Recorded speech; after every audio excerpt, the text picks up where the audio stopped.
అని అన్న బెల్ట్ తీసుకొని కొట్టడానికి వచ్చింది.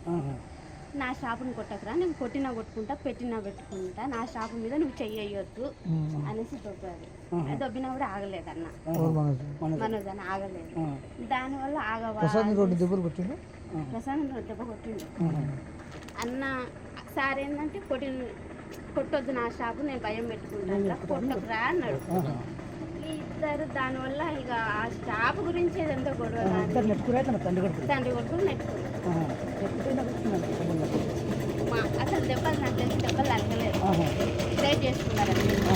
దెబ్బలు తగినంత ఇది ఏం పాతవి ఉన్నాయి. అది ఇది ఒకటేసారి అన్నదమ్ములకు మంచి బద్దలు ఉన్నాయి. ఏమన్నా మౌనిక మేడం చేసుకోవడం ఇష్టం ఫస్ట్ నుండి వాళ్ళకి ఇష్టం లేదు. దానివల్ల కొంచెం వాళ్ళు ఫస్ట్ నుండి డిస్టర్బెన్స్ ఆ విషయం మీద. ఎవరికో బాబు ఉన్నాడు, ఆల్రెడీ బాబు ఉన్నాడు కాబట్టి వాళ్ళకి ఇష్టం లేదు. ఇంకా దానివల్ల దూరం విషయంలో వచ్చినాయి ఇవన్నీ కూడా. అది జాబు వల్లనే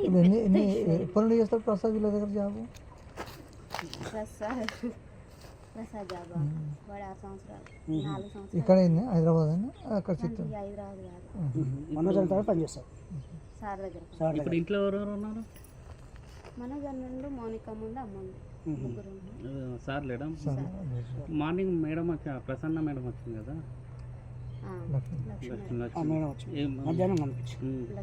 అంటే ఏమన్నా సంజాయించిందా లేకపోతే చెప్తుంది ఇంకా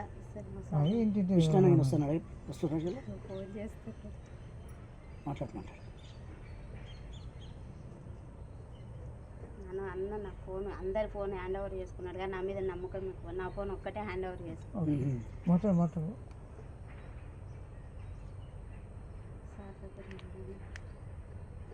ఎన్ని గంటలకు అయింది? నైట్, శనివారం నైట్. అంతేనా? ఇక్కడ ఇంకా సారు ఇక్కడ ఏం జరుగుతుందో తెలుసుకోరాని ఫోన్ చేస్తాను. అన్న రాడు, నాకు తెలిసి మా విష్ణు అన్న రాడు. కానీ ఈయన భయం ఏంటంటే, విష్ణు అన్న ఏంటంటే సారు మీద చెయ్యి వేసిన ఎవరన్నా ఏమన్నా అన్న ఒప్పుకోడు. ప్రాణం తండ్రి కొడుకు పెద్ద కొడుకు చెయ్యేసిండు.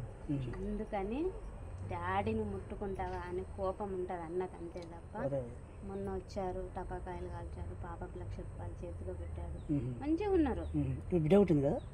మనోజన్న పాప ఉంది, ఆ పాపకు 1,00,000 రూపాయలు చేతిలో పెట్టి మంచిగా మందలికి చెల్లాడు. కానీ మన విష్ణన్న పిల్లల విషయంలో అట్లా చేయడు. విష్ణన్న మంచిగా చూసుకుంటాడు. ఇక 1,00,000 రూపాయలు నాకు వద్దు, మమ్మీ పంపించేసేయని మళ్ళీ